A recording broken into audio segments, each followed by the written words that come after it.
Jumpa lagi dengan Mimin Oyen GG. Mari kita lanjutkan cerita Donghua Dewa Sioyen part 15. Ayo langsung aja kita ke alurnya. Setelah Sioyen mendapatkan avatar Yonghe, matanya benar-benar berubah saat ini. Dan dia sepenuhnya dikendalikan oleh Sioyen. Kekuatan yang sangat kuat. Apakah ini keabadian kaisar? Klon Yonghe perlahan berbicara, dan temperamen yang berasal dari tubuhnya juga diam-diam berubah saat ini. Namun, pada saat ini, Sioyen merasa bahwa sentuhan kebijaksanaan spiritual lahir dalam sekejap. Itu sama seperti klon dewa asli. Kekuatan klon Yonghe terlalu kuat dari aslinya. Dan itu bukan kategori yang Sioyen bisa kontrol sekarang. Untungnya, ketika Yonghe menyerang Sioyen barusan, dia menghabiskan semua kekuatan abadi di tubuhnya.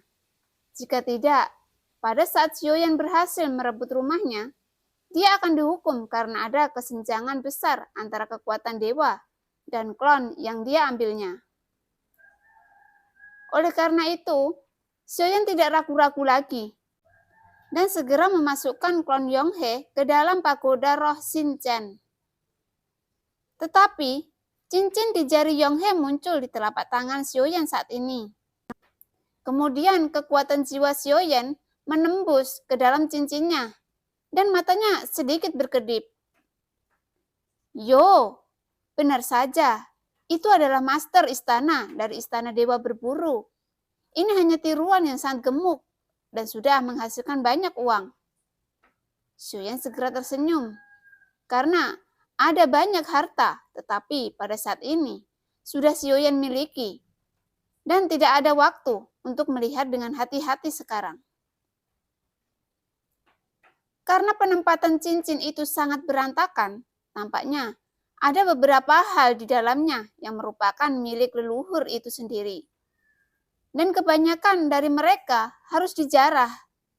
Jadi mereka ditempatkan di dalam cincin dengan sangat santai. Adapun Pelsen Yuanqi dan lainnya juga tersapu. Sioyen hanya untuk mengumpulkan beberapa bahan obat dan hanya mengambil yang berguna saja. Adapun hal-hal lainnya, mereka mungkin berharga, tetapi untuk Sioyen belum membutuhkan untuk digunakan sekarang. Setelah hanya memegang cincin penerimaan Yonghe, Sioyen mengangkat tangannya dan sosok binatang buas Suikun yang besar dan tak tertandingi sekali lagi memenuhi seluruh ruangan di sekitarnya. Suikun yang muncul di ruang angkasa juga tampak sedikit sedih dan mengeluarkan raungan rendah. Segera Suikun membuka mulutnya lebar-lebar. Dan mulut besar yang tak tertandingi hanya membuka celah. Dan itu sudah sangat lebar. Sioyen melihat gerakan Suikun dan diperkirakan dia ingin menemukan sosok 830 dan 853. Jadi dia masuk untuk menemukannya. Melihat ini, Sioyen menggelengkan kepalanya tanpa daya, karena pada saat ini ada bau busuk yang datang dari celah di tempat Suikun membuka mulutnya. Sioyen benar-benar tidak memiliki keberanian untuk memasukinya. Namun ketika memasukinya, Sioyen benar-benar tidak ingin mengalami perasaan bergejolak dalam asam lambung. Seketika dia mengingat ketika dia di dalam perut ikan paus raksasa. Adapun kehidupan dan kematian sosok 830 dan 853, Sioyen tidak terlalu peduli, tetapi seharusnya ada banyak sumber daya pada mereka. Sambil mengatakan itu harus tetap ada di perutnya. Biarkan aku membicarakan sesuatu denganmu. Sioyen memandang Suikun. Seperti kata pepatah, lemak dan air tidak mengalir ke ladang orang luar. Jika kamu punya kotoran, bagaimana kalau kembali ke sensi dan harus menariknya lagi? Sioyen berbicara perlahan. Adapun binatang dari tingkat Suikun, dia secara alami mengerti ucapan Sioyen. Mendengar kata-kata itu, Suikun mengeluarkan ekspresi sedikit sedih. Jika kamu benar-benar tidak bisa menahannya, kamu bisa menariknya ke reruntuhan roh, kata Xiaoyan sambil tersenyum perlahan. Namun pada saat ini, jika tiga sosok di Lingsung mendengarnya, mereka juga akan menunjukkan ekspresi yang sama. Su Ikun sepertinya merasa tidak berdaya menghadapi Xiaoyan. Jadi, dia tidak menanggapi Xiaoyan saat ini. Kalau begitu, kita sudah selesai.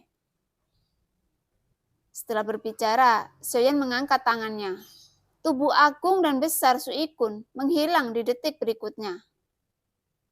Jika Anda melihat pemandangan ini dari samping, itu juga sangat mengejutkan untuk semua orang. Tampaknya pertempuran ini berakhir tanpa ketegangan. Dan Su Hao sudah merencanakan untuk waktu yang lama. Dan bahkan mengundang Taisu untuk bergabung. Akan tetapi, 5 orang dari Taisu itu terlalu lemah untuk berdiri di depan Xiaoyan dan beberapa binatang buas dari reruntuhan. Su Hao juga sangat meremehkan kekuatan Xiaoyan saat ini. Dia pikir dia bisa melawan permaisuri. Tapi tiba-tiba permaisuri tidak bergerak, namun malah muncul binatang buas yang tiba-tiba dari reruntuhan untuk membantu Xiaoyan menyelesaikan pertempuran. Terlebih lagi, Xiaoyan sendiri hampir tidak mengalami kerugian. Xiaoyan bisa menghadapinya lebih banyak dalam pertempuran ini. Tetapi Xiaoyan memiliki tujuannya sendiri untuk membiarkan 3 binatang buas dari reruntuhan maju untuk menyelesaikan pertempuran. Su Hao melecehkannya berkali-kali dalam hal ini, dan Xiaoyan juga harus berdiri dan menampar wajah Su Hao. Biarkan Su Hao mengerti bahwa dia bukan sekesemek yang lembut.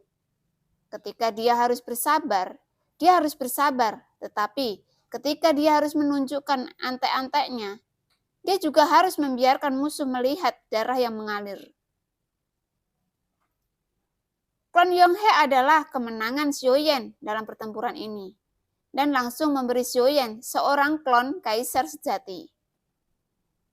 Mendapatkan kekuatan klon abadi saat ini, meskipun kekuatan dewa tidak cukup kuat untuk sekarang, tetapi bahkan jika itu tidak dapat digunakan sebagai klon, itu memiliki efek yang sama seperti boneka. Dan klon Yonghe mungkin sangat berguna jika dia harus berperang dengan Su Hao saat waktunya tiba. Setelah pertempuran ini, tidak ada seorang pun yang berani mendekat untuk sementara waktu. Jadi tempat itu kosong dan hanya Xiaoyan yang tersisa. Saya pikir pertempuran ini akan sedikit tragis, tetapi sekarang tampaknya jauh lebih mudah dari yang diharapkan Xiaoyan. Harus dikatakan bahwa musuh tidak sekuat yang dibayangkan Xiaoyan saat ini. Ini masih berkat bantuan 3 senior binatang buas. Xiaoyan menggaruk kepalanya dan tersenyum. Dengan kekuatannya saat ini, masih terlalu sulit untuk menghadapi pertempuran seperti itu sendirian. Dapat dikatakan bahwa tidak mungkin untuk menang dengan semua kekuatannya sekarang. Selain itu, selama pertempuran, Xiaoyan juga menemukan bahwa baju besi dewa palsu dari orang-orang Taisu ini telah mengalami perubahan yang sangat aneh, dan perubahan bentuk telah meningkatkan mereka ke tingkat yang berbeda-beda. Xiaoyan telah mengamati bahwa kekuatan datang langsung dari kehampaan, membuat mereka berubah dalam kekuatan, kecepatan, dan bahkan bentuk tubuh. Misalnya, 853 berubah menjadi bentuk binatang saat itu. Ini jelas kekuatan Taisu yang tidak diketahui oleh Xiaoyan sekarang. Jika kekuatan seperti itu bukan penghancuran mutlak dari kekuatan Jiuying, binatang iblis, dan Su Ikun, jika Xiaoyan benar-benar dikonfrontasi, hasilnya sudah dapat dipastikan. Xiaoyan juga tahu bahwa tidak ada kemungkinan untuk menang saat ini. Pada saat ini, Xiaoyan berhenti berpikir terlalu banyak. Kekuatan apa yang Taisu akan memiliki waktu untuk mengungkapkannya secara perlahan di masa depan. dan meningkatkan kekuatannya adalah kuncinya untuk sekarang.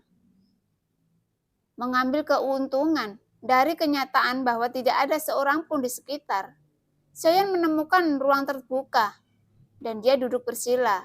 Dia menelan salah satu dari 5 pil emas sebelumnya. Dan sekarang ada 4 yang tersisa. Dan sisa pil emas yang dimiliki Xiaoyan ditelan sebelumnya dengan warisan origin key-nya. Itu juga memungkinkan origin key Xiaoyan berhasil menembus hingga 1,9 miliar. Menelan pil yang lain seharusnya bisa berhasil maju ke puncak dewa pertempuran bintang 9. Xiaoyan melihat inti emas yang berisi energi sumber dewa agung di telapak tangannya, dan matanya juga menunjukkan kegembiraan yang tak terhingga. Namun, saat Xiaoyan hendak memasukkan pil emas di telapak tangannya ke dalam mulutnya, tiba-tiba seluruh ruang bergetar hebat, dan gerakan ini langsung membuat pikiran Xiaoyan tegang saat ini. Karena gerakan semacam ini adalah sesuatu yang bahkan pertempuran sengit yang belum pernah terjadi sebelumnya. Seluruh ruang tampaknya bergetar.